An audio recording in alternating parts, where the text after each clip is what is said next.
Eto na, pinagsama-sama na ni Coach Tim ko ng mga bigating players para sa Gilas Pilipinas sa paparating na FIBA Asia Cup. Napakarami ng mga dapat malaman patungkol sa ating national team. Lahat ng yan ilalatag natin sa video na to, kaya huwag ka nang umalis.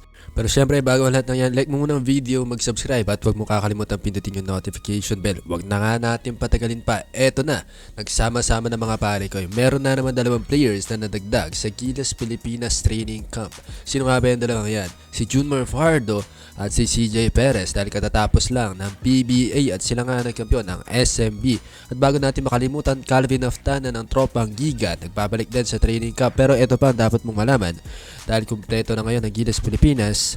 Meron pang karagdagang apat sa pool natin, si RJ Barrientos, Ren Sabando, Xavier Lucero at si Troy Rosario. Pero sa apat na yan, dalawa lang ang nakita natin sa training camp ng Gilas Pilipinas, si Troy Rosario at si RJ Barrientos.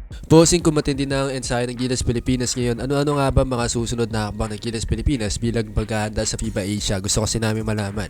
Kung July 26 na ngayon, dalawang araw na lang, July 28 makakalaban na ng Gilas Pilipinas sa isang tune-up game ang Macau Black Bears ni Quentin Milora Brown dahil import dito ang ating kababayan na si QMB sa Macau Black Bears. Bigatin din talaga ang kupunan na to, kaya sigurado masusubukan dito ang Gilas Pilipinas.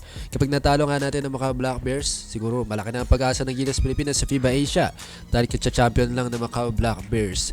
Maganda paghahanda rin nito, hindi man kasing lakas ng mga teams sa FIBA Asia ang Macau Black Bears, pero syempre sigurado napaka-solid din na makukuha ang experience at chemistry ng Gilas Pilipinas kontra sa koponan na to. Pero ito ng mga pare ko yung nakaramihan, kung kompleto na ang lineup ngayon ng Gilas Pilipinas, sino nga ba magiging kapalit ni Kai Sotto? Si Mason Amos mga pare ko yung malamang. Pero sa ngayon, hindi pa rin natin nakikita si Mason Amos na nag-e-ensayo kasama ang Gilas Pilipinas. Mukhang si Japet Aguilar na ang papalit, tol. Tatlong big man na natin, Japet, Junmar Fajardo at AJ Edu. At nakikita rin natin sa training camp nila si RJ Barrientos at Troy Rosario. Si Ren Sabando hindi natin nakita at si Lucero. Pero marami rin nagsasabi na kailangan din daw si Ren Sabando sa Gilas Pilipinas. Syempre alam naman natin yung bata, matibay dumepensa talaga yan si Ren Sabando.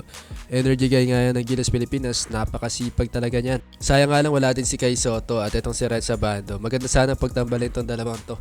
Grabe yung energy na binibigay ni Kai at ni Ren Sabando. Nakita na natin yan ng World Cup 2023 nung si Coach Chot Reyes pa ang head coach ng Gilas Pilipinas. Sa kabuuan mga pare ko, nagbabalik na tatlong players, Junmar Fajardo, CJ Perez at Calvin Aftana, at karagdagan dalawa na si RJ Barrientos at si Troy Rosario, mga Barangay Ginebra player din yung mga tol. Sumama na nga yan sa training camp ng Gilas Pilipinas bilang paghanda sa paparating na FIBA Asia.